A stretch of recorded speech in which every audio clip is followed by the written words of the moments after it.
The rain fell in silver ribbons across the city skyline, blurring the glass towers into soft silhouettes. Ella Carter clutched her resume against her chest as she stood before the revolving doors of Cross Dynamics. It was one of those mornings where her reflection looked like someone else. Hair hastily tied back, dark circles beneath her eyes, a nervous energy humming beneath her skin. "Just breathe," she whispered to herself before stepping inside. The lobby felt like another world.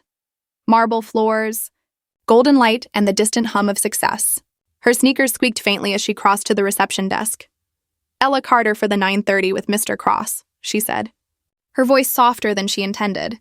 The receptionist smiled politely, but her eyes carried a flicker of pity. "You're brave. He doesn't like being kept waiting." Before Ella could respond, the elevator chimed open behind her. Out stepped a man in a charcoal suit, tall and precise, every movement calculated. His presence filled the room before his voice did. "Ms. Carter?" Ella froze. The man's eyes, the storm gray and sharp, found hers. She recognized him instantly from the business magazines. Daniel Cross, the youngest CEO in the company's history. The man everyone called the Ice King. "Yes, sir," she managed. "Follow me." The elevator ride was silent except for the low hum of machinery. She could feel his gaze occasionally flick toward her reflection in the mirrored wall, measuring, assessing. He finally spoke as the doors opened to his private floor. "Your references are impressive. You left 3 companies in 4 years. Why?" Ella hesitated. "Each position was temporary. My mother was ill. I had to move often." He didn't respond. He simply walked into his office, an expanse of glass and steel, and gestured for her to sit. For 20 minutes, he interrogated her resume like a legal document. Every pause, every hesitation was dissected. And yet, beneath the intensity, there was something else in his tone. Curiosity, maybe even respect. Finally, he leaned back, hands folded. "You're overqualified for this job. Why take it?" Ella met his gaze for the first time. "Because I'm tired of running. I want to build something that lasts." A flicker of something softened his expression, the faintest crack in his armor. "Welcome to Cross Dynamics, Ms. Carter." Working for Daniel Cross was like walking a tightrope between admiration and exhaustion.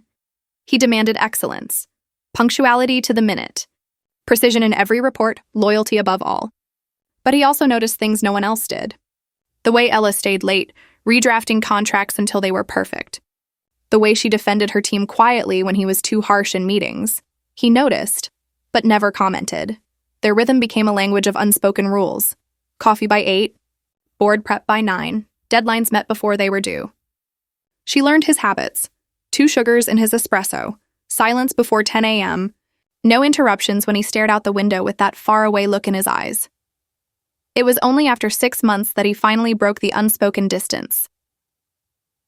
One evening, she found him still in his office, sleeves rolled up, tie undone, a half-empty glass of scotch on his desk.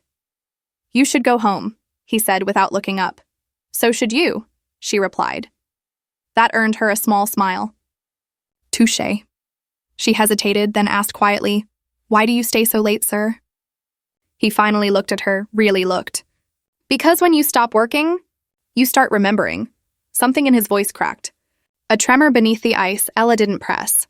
She simply nodded, then placed a file on his desk. "Then I'll stay a little longer, too."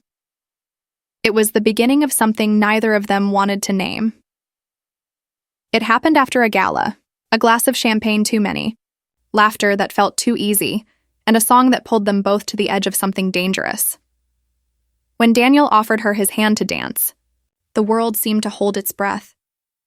"I don't dance with employees," he murmured. "Then consider me on a break," she whispered back. The moment their hands touched, the air changed. His control slipped, just a fraction, and for the first time he looked at her not as his assistant, but as a woman. Later that night, when he walked her to her car, the city lights painted their reflections across the windshield. "You know this can't happen," he said. "I know," she replied. But it did, and by morning, everything was different. The rumor spread like wildfire. The Ice King had married his assistant. The world called it a scandal. Daniel called it strategy. "There are investors who want a stable image," he said, cold and clinical. "This will help us both." Ella's heart twisted. "Is that all it is to you?" He didn't answer. And yet, in the quiet moments, when his hand brushed hers at breakfast, when his voice softened just before sleep, she saw glimpses of something real. They lived between boardrooms and unspoken feelings, each hiding behind the armor of ambition. But love, once awakened, has its own agenda. It began with a phone call, a voice from Daniel's past. A woman's voice. "Tell your husband," she said, "that his secret won't stay buried forever." Ella froze. The next day, she searched his locked drawer and found the photograph. A woman holding a child. The date on the back, 2017. When she confronted him, his face went pale. "Her name was Lily," he said quietly. "My wife, she died in a car accident." "The child wasn't mine," she lied. "I built everything to erase that betrayal." Ella's voice trembled. "And now you've built a marriage to hide from love again?" He closed his eyes. "I thought I was saving myself, but I was only punishing the wrong person." The tabloids exploded. Photos of Daniel's past flooded the media. Investors panicked. The board demanded his resignation, and through it all, Ella stood beside him, not out of duty, but love.